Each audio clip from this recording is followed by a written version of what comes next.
apartment. Code blue, ground floor, Ethan Building admitted apartment.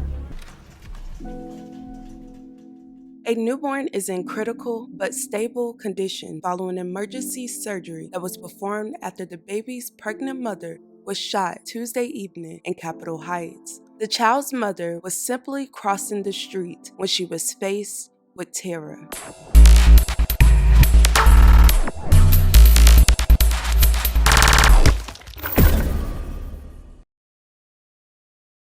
Jalen Quinones was 18 years old. She was from Suitland, Maryland, and according to her friend Constance, she was the type of person that was always there for everyone.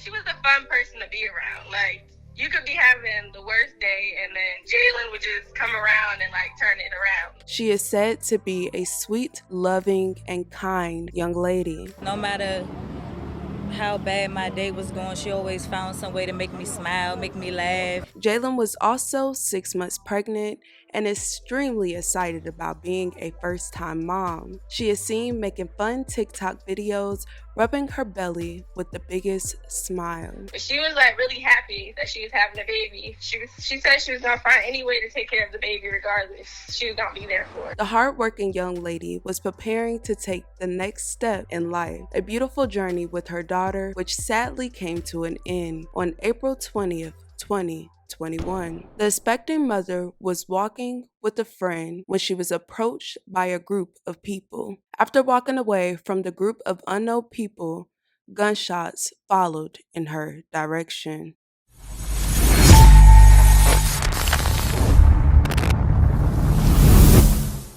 On April 20th, 2021, in surveillance video caught from the scene, you can see Jalen and her 17-year-old friend initially walking by a group of people. 15 seconds later, according to reports, they went back to speak with the group. Once the two girls walked away, a person from the group started firing multiple shots in the direction of the two girls. In surveillance video, you can see the suspects casually walking away. At 4:45 p.m., officers with the Metropolitan Police Department say they observed two women in distress at the intersection of Rail Street and Southern Avenue in Southeast DC. Later, the officers discovered that the two women were both suffering from gunshot wounds. According to witnesses at the scene, Jalen's unidentified friend, who was also shot, was trying to console Jalen and find help for her and the baby rather than herself. Being in the house, I just heard some moaning. I thought it was kids playing and really wasn't alarmed.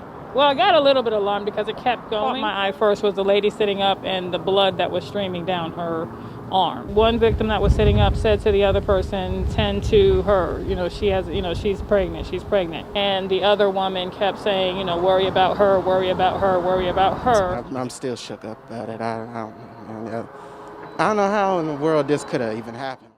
Both victims were rushed to a nearby hospital for medical treatment. Jalen's unborn baby was delivered during an emergency C-section at only 28 weeks. The baby was listed in critical but stable condition. As of today, Jalen's baby is still fighting for her life. Unfortunately, 18-year-old Jalen died a short time later from her injuries. The second victim's injuries were considered non-life-threatening. As police continued to search for whoever was responsible for the crime, the 17-year-old unidentified minor that survived said that it was Michael, Jalen's expected child's father, who threatened to kill both of them before, allegedly. According to her, he did not believe that he was the child's father. Police announced that they were working to identify the suspect or suspects and a motive, but at that time, there were no arrests made. At this point, we're still investigating what exactly people knew and what their roles were.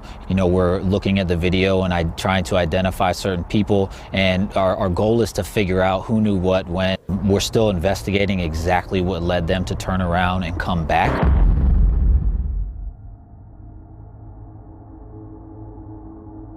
3 people are under arrest in the killing of Jalen Quinones. But police tell us there could be more. Fox 5's Lindsay Watts is live in Upper Marlboro. It was 1 week later, April 27, 2021, Prince George County Police detectives charged and arrested Malik Johnson, 21, his brother Michael Johnson, 22, and Bianca McDuffie, 23. Police say that Malik Johnson was the shooter and that his brother Michael Johnson had been involved with Jalen and is believed to be the baby's father. Police stated Bianca McDuffie booked a hotel room for the two brothers after the fact and allegedly let them hide in her DC home.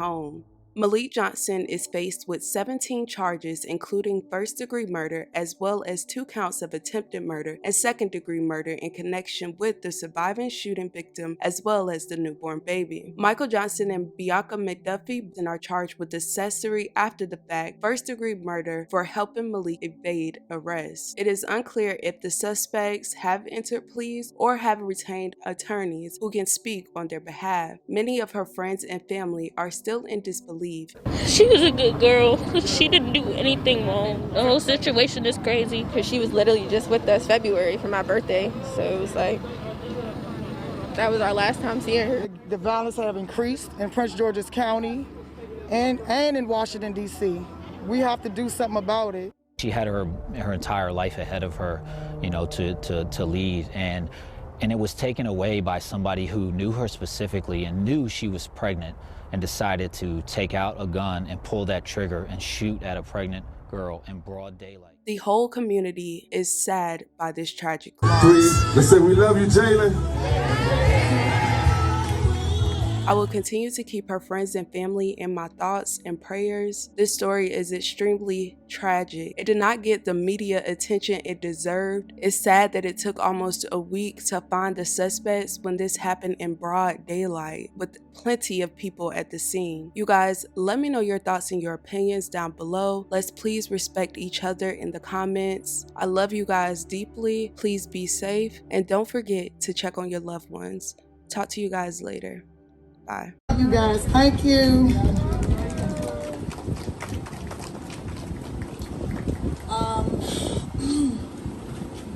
Like my mom said, thank y'all for coming out.